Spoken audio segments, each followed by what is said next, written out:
द्रोणाचार्य की मृत्यु के बाद दुर्योधन पुनः शोक से आतुर हो उठा।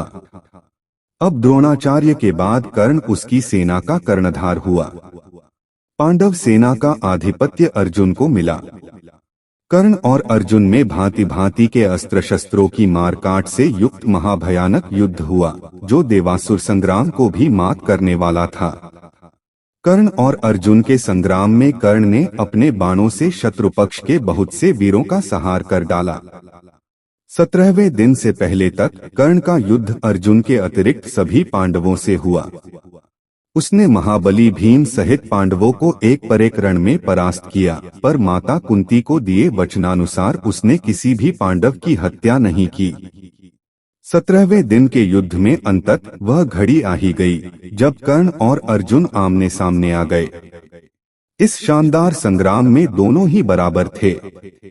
कर्ण को उसके गुरु परशुराम द्वारा विजय नामक धनुष भेंट स्वरूप दिया गया था, जिसका प्रतिरूप स्वयं विश्वकर्मा ने बनाया था।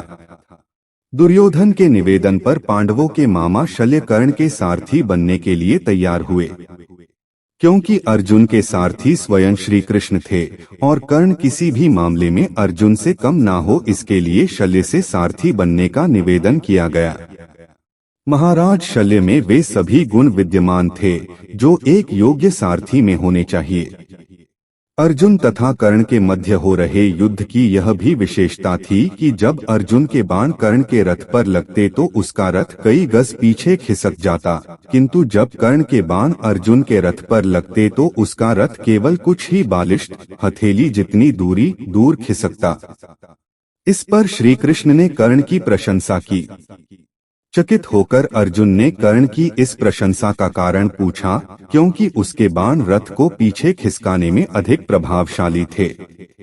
तब श्री कृष्ण ने कहा कि कर्ण के रथ पर केवल कर्ण और शल्य का भार है, किंतु अर्जुन तुम्हारे रथ पर तो स्वयं तुम, मैं और वीर हनुमान भी विराजमान हैं।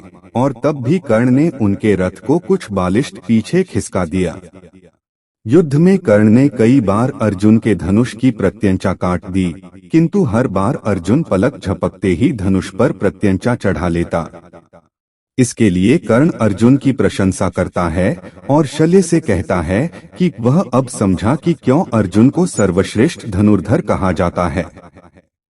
कर्ण और अर्जुन ने दैवीय अस्त्रों को चलाने के अपने अपने ज्ञान का पूर्ण उपयोग करते हुए बहुत लंबा और घमासान युद्ध किया। कर्ण द्वारा अर्जुन का सिर धड़ से अलग करने के लिए नागास्त्र का प्रयोग किया गया, किंतु श्री कृष्ण द्वारा सही समय पर रथ को भूमि में थोड़ा सा धंसा लिया गया, जिससे अर्जुन बच गया। इससे नागास्त्र अर्जुन के सिर के ठीक ऊपर से उसके मुकुट को छेदता हुआ निकल गया। नागास्त्र पर उपस्थित अश्वसेना नाग ने कर्ण से निवेदन किया कि वह उस अस्त्र का दोबारा प्रयोग करे ताकि इस बार वह अर्जुन के शरीर को बेधता हुआ निकल जाए, किंतु कर्ण ने माता कुंती को दिए वचन का पालन करते हुए उस अस्त्र के पुनः प्रयोग से इनकार कर दिया। यद्यपि युद्ध गतिरोध पूर्ण हो रहा था, किंतु कर्ण तब उलझ गया जब उसके रथ का एक पहिया धरती में धंस गया। वह अपने को दैवीय अस्त्रों के प्रयोग में भी असमर्थ पाता है, जैसा कि उसके गुरु परशुराम का शाप था। तब कर्ण अपने रथ के पहिए को निकालने के लिए नीचे उतरा और अर्जुन से निवेदन किया कि वह युद्ध के नियमों का पालन करते हुए कुछ देर के लिए उस पर बाण चलाना बंद कर दे। तब श्री कृष्ण अर्जुन से कहते हैं, कर्ण को कोई अधिकार नहीं है कि वह अब युद्ध नियमों और धर्म की बात करे, जबकि स्वयं उसने भी अभिमन्यु के वध के समय किसी भी युद्ध नियम और धर्म का पालन नहीं किया था। उन्होंने आगे कहा कि तब उसका धर्म कहा गया था जब उसने दिव्यजन्मा द्रौपदी को पूरी कुरु राजसभा के समक्ष वैश्या कहा था। द्युतक्रीड़ा भवन में उसका धर्म कहा गया था। इसलिए अब उसे कोई अधिकार नहीं कि वह किसी धर्म या युद्ध नियम की बात करे। उन्होंने अर्जुन से कहा कि अभी कर्ण असहाय है, इसलिए वह उसका वध करे।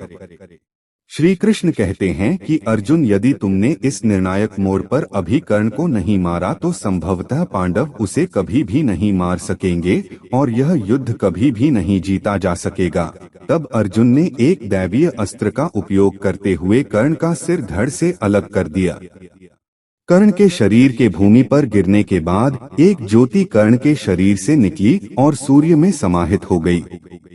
तदंतर राजा शल्य कौरव सेना के सेनापति हुए, किंतु वे युद्ध में आधे दिन तक ही टिक सके। दोपहर होते होते युधिष्ठिर ने उन्हें मृत्युलोक पहुंचा दिया।